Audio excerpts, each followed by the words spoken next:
আবার মহাপ্রভু আরও এক জায়গায় একটা কথা বলছেন, দৈন দয়া অন্যে মান প্রতিষ্ঠা বর্জন, চারি গুণে গুণী হইয়া করহ ভজন। শুধু হরিনাম করলেই হবে না, চারটে গুণে গুণী হও। চারটে গুণে গুণী হয়ে তুমি হরি ভজন করো, একদম ভগবান তোমাকে আপন করে নেবে। চারটে গুণ কি? দৈন, তুমি সবার থেকে নিচে, সবাই তোমার থেকে উৎকৃষ্ট।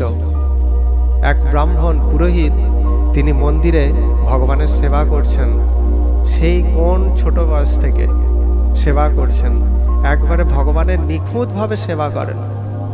তো একদিন তিনি হঠাৎ দেখছেন যে এক ব্যক্তি মন্দিরে এসে ভগবানকে প্রণাম করছেন। তখন সেই ব্রাহ্মণ ভাবছেন যে আহা, হ্যাঁ, এত ভক্তিভাবে ভগবানকে প্রণাম নিবেদন করছেন, এই ভক্তিটা যদি আমার থাকতো। তিনি সারাটা জীবন ভগবানের সেবা করছেন এত শুদ্ধাচারে, এত ভক্তিভাবে, তবুও কি দেখছেন? তবুও দেখছেন ওই ব্যক্তিটা আমার থেকে উৎকৃষ্ট, ওই ব্যক্তির মনে হচ্ছে আমার থেকে বেশি ভক্তি আছে।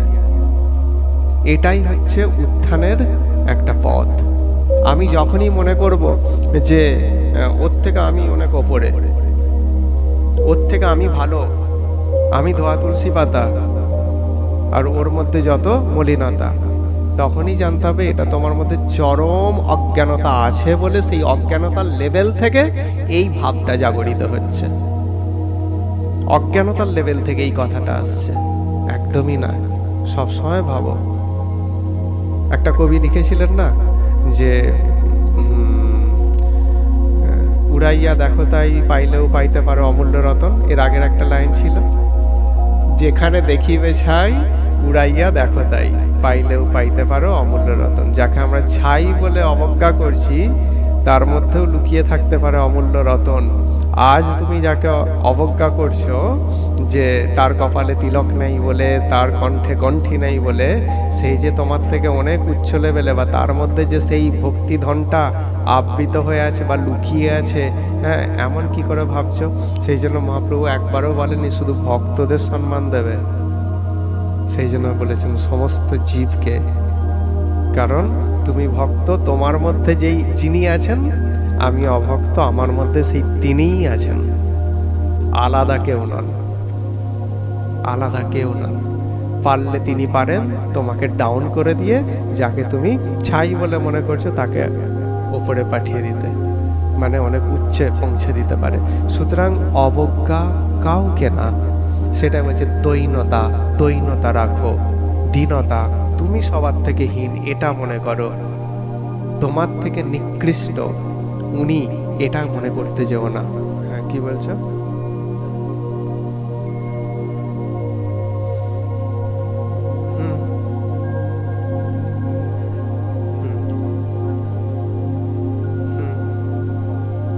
ভগবান শ্রীকৃষ্ণ অর্জুনকে তো প্রথমে দৈনতাই শিখিয়েছিলেন, তারপর অস্ত্রও তুলে ধরতে বলেছিলেন। ঠিক আছে, তোমাকে ক্ষেত্র বিশেষে সবকিছুই প্রয়োগ করতে হবে, ক্ষেত্র বিশেষে। কিন্তু তুমি প্রথম পর্যায়ে দৈন ভাব নিয়েই তুমি থাকবে। তারপর যখন কেউ ধর্মের হানি ঘটাবে, যখন অধর্মের প্রচার ঘটাবে, তখন তুমি কিন্তু বজ্রের মতো কঠিন হয়ে যেতে পারো। মহাপ্রভু আবার এটাও বলেছেন, যিনি মহাপুরুষ তার হৃদয় হবে ফুলের থেকেও কমল, আবার একদিক থেকে বজ্রের থেকেও কঠিন। কোথায় কমল, কোথায় কঠিন? বজ্রের থেকেও কঠিন সেই ক্ষেত্রে, হ্যাঁ, আর ফুলের থেকেও কমল কোথায়? বাকি ক্ষেত্রে। তাহলে দৈন, চারটে গুণ আমাদের দরকার। হরিভজন করলেই যে আমরা ভগবানের কৃপা প্রাপ্ত হয়ে যাবে এমন নয়। চারটে গুণ কি কি? দৈন হলো দয়া, সবাইকে দয়া করতে শেখো। দয়া, দয়া বলতে কিরকম দয়া? ভুল পথগামী ব্যক্তিকে সঠিক পথে আনার জন্য প্রয়াস করো, এটা হচ্ছে দয়া। হ্যাঁ, মানুষ কি এই সংসারে কি বলবো, মানে এই সংসারে এসে নানা রকম কুকর্মের দ্বারা আবদ্ধ হয়ে তারা সাংসারিক ক্লেশ ভোগ করছে। তাকে সেখান থেকে, হ্যাঁ, সরিয়ে নাও, অন্য একটা সত্যে প্রতিষ্ঠিত করার জন্য। এটা হচ্ছে দয়া। সেই জন্য মহাপুরুষরা সংসার ছেড়ে ঘুরে বেড়ায়। এই কারণেই জীবকে, তারা সংসারে মোহিত, তারা কৃষ্ণ বলার সময় পায় না।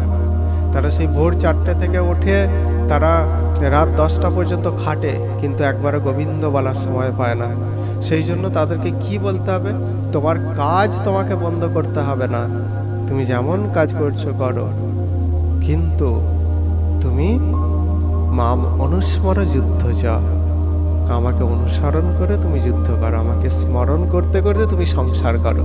আমরা বেশিরভাগ ক্ষেত্রে কি করছি? তাকে ভুলে সংসার করছি। এইটা মনে করিয়ে দেওয়ার জন্যই সাধুরা ঘুরে বেড়ান।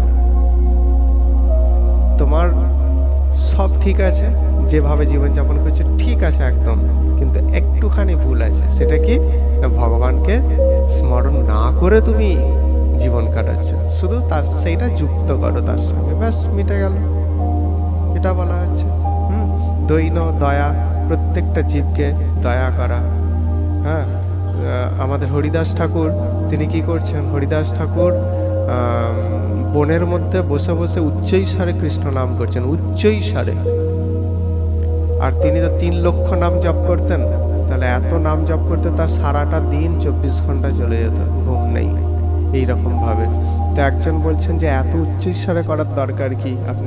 আপনার তো কষ্ট হচ্ছে। বলে না, কষ্ট কোথায় হচ্ছে? কষ্ট হচ্ছে না, তাহলে এত উচ্চৈস্বরে করার দরকার কি? বলে যে এই বনের মধ্যে কত পশু পাখি কীট পতঙ্গ আছে, তারা তো বলতে পারে না, তারা বলতে পারে না।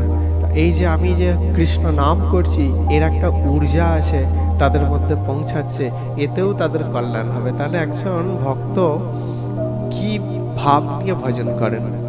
নিজের কল্যাণের জন্য নয়, জগৎ কল্যাণের জন্য, জগৎ কল্যাণের জন্য। এটাই। তাহলে দৈন দয়া অন্যে মান, অন্য ব্যক্তিকে মান দিতে শেখো। সে যেই হোক তাকে মান দিতে শেখো। আমরা সাধারণত এই যুগে বিশেষত আমরা কি করি? লোক দেখে দেখে মান দিই অনেক সময়, কিন্তু কখনোই সেটা উচিত নয়। লোক দেখে মান দেওয়াটা কিন্তু কখনোই উচিত নয়। সকলকে মান প্রদান, অন্যে মান, এটাই বলা হয়েছে। আর প্রতিষ্ঠা বর্জন, 4টে গুণের মধ্যে এটা হচ্ছে প্রতিষ্ঠা বর্জন। আমি এরকম আচরণ করছি, সমাজের লোক আমাকে ভালো বলবে বলে। আমি এটা করছি, লোক আমাকে ভালো বলবে বলে। আমি এটা করলাম, লোক আমাকে এক ডাকে আমাকে চিনবে বলে। না, এগুলো নয়, এগুলো নয়। এই যে একটু আগে বলা হলো না, ভগবানের চোখ সর্বত্র, তুমি কি করছো না করছো তিনি সব দেখছেন। কেউ দেখুক না দেখুক, তিনি সব দেখছেন। হ্যাঁ, আমি এখানেও পাঠে বসে কাকে কটাক্ষ দৃষ্টিতে দেখছি আর কাকে স্নেহের দৃষ্টিতে দেখছি, ব্যাসাসনে বসেও, সেটা হয়তো আপনারা কেউ বুঝতে না পারেন। আমি যদি করে থাকি, ভগবান কিন্তু দেখছে সব। যদি এটা করে থাকি, ভগবান কিন্তু অবশ্যই দেখছে। আর আমি যদি এটাও করে থাকি যে সকলকে আমি সেই ভগবৎ স্বরূপ জ্ঞানে আমি ভগবানের শক্তিতেই আমি সেই কথা বলছি, তাহলেও কিন্তু কেউ বুঝতে না পারলেও তিনি কিন্তু দেখছেন। আমি যেই ভাব নিয়েই যাই করি না কেন, কেউ বুঝতে না পারুক, তিনি ঠিক দেখতে পাচ্ছেন। সেই জন্য সাবধান। সেই জন্য তো একটা কথা আছে না, সাধু সাবধান। কেন চোরেদের কেন সাবধান হতে বলছেন না? তাই না? সাধুকেই বারবার কেন সাবধান হতে বলেন? হ্যাঁ, একদম তুমি সাবধানে থাকো, অতি সাবধানে থাকো। তোমার যেন দেখো একটা জিনিস, মহাপ্রভু জগাই মাথাইকে ক্ষমা করলেন, অথচ ছোট হরিদাস বলে একজন ছিলেন, তাকে ক্ষমা করেন। মানে যেই হরিদাস 3 লক্ষ নাম করতেন, ওই হরিদাস নয়, আর একজন হরিদাস ছিলেন, তাকে ক্ষমা করেন। কেন? মহাপ্রভুকে জিজ্ঞাসা করা হয়েছিল যে জগাই মাথাই এত দুরাচারী, তাকে আপনি ক্ষমা করলেন, কিন্তু ছোট হরিদাস একটা মাত্র মনে মনে ভুল কাজ করে ফেলেছিল, মনে মনে, বাস্তবে নয়। তাকে কেন ক্ষমা করলেন না? তাকে কেন বললেন যে ত্রিবেণীতে ডুবে মরগে যা, আমি আর তোর মুখ দেখবো না? কেন? সাধু হয়ে কখনো অসাধুর কাজ করতে যাও না, তাহলে ভগবানের ভীষণ অপ্রিয় হয়ে যাবে, ভীষণ অপ্রিয় হয়ে যাবে। আর যারা জগাই মাথার মতো জীবন যাপন করে, হ্যাঁ, তাদের প্রতি ভগবান করুণাময়। কেন? এবার তো ভালো পথে এসো বাবা।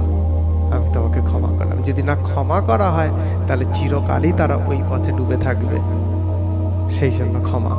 আর সাধু হয়ে যদি অসাধুর কাজ করো, ভগবান তোমাকে ক্ষমা করবে।